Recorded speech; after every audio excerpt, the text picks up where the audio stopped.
I will tell you, thank you, Senator Shaheen. In Alaska, it's even magnified in many ways. And if you think of Alaska's coastline, 3/4 of the coastline of this country is Alaska. Fishermen have been fishing there not just for the few hundred years of commercial fishing, but for 10,000 years of survival on our oceans. When you think of the value in Alaska of 76,000 jobs directly and indirectly connected to the fishing industry, over $5 billion in revenue stream. It doesn't matter on a commercial fishery end, if you're over at McDonald's having a fish sandwich, the odds are it comes from our fisheries. If you're sitting in the fanciest restaurants anywhere in the world, the odds are you'll see some of our fish there. And as Senator Shaheen said, this is a bipartisan issue. The disasters that are declared for fisheries in this bill have been declared disasters. They're not some pie in the sky, some pork, or we sit around and say, oh, let's get some money to every state. This is actually declared disasters by our states and the federal government that need to be funded. In our situation, it is even more dire. Not just the economic impact I just laid out, but Elder told me one time, in urban cities, you walk out the door, you go down the street to Safeway for your food. In rural Alaska, you open your door, what's in front of you, the nature that they see is the grocery store. So when they have, in our case, the YK Delta, Yukon-Kuskokwim area in the western part of Alaska, had a devastating king salmon fishery loss in the sense of the quantity of fish. So when that fish is not able to be harvested, to be put into the storehouses for the winter, then the limited cash that they have in an area where fuel costs to heat their home are $8, $9, $12 a gallon, now have to go to not only heating that they've already set aside that cash for, now they have to get food shipped in. So their limited cash is now split between heating their home and putting food on the table. And let me tell you, in Fairbanks, Alaska, which is urban, but outside of 40 below yesterday. So heating a home in Alaska is not like just turning on your heater coming home after work.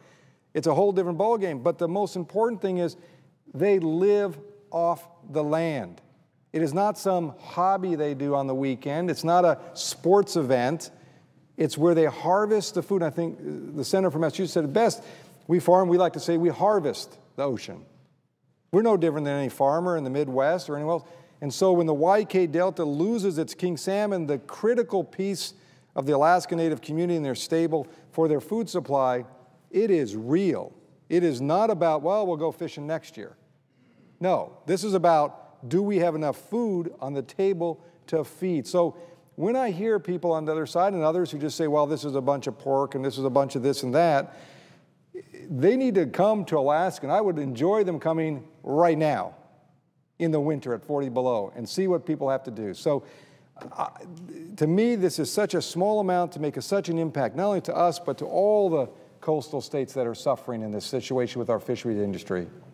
Mr. President, to say I agree with especially that latter part there regarding how to engage people on what these funding resources will be. And I just want to commend the chairman of the subcommittee on appropriations, the eloquent description of exactly how this happened. And again, I'm like her, I like earmarks, but this is not an earmark.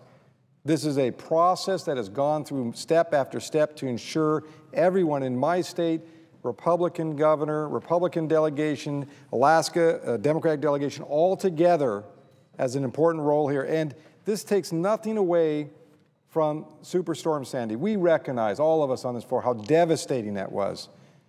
But this was also a disaster in a different making.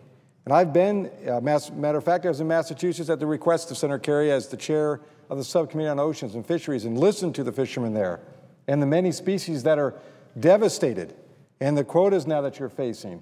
So this is not only critical to be done now, it's also the amount of money is so small and the impact is significant when you think about the thousands and thousands of jobs connected to this. And in my state, of course, is that one extra step, truly about food and survival for our Alaska Native community in the winter months of not 0 temperature, not 10 above, but 40 below.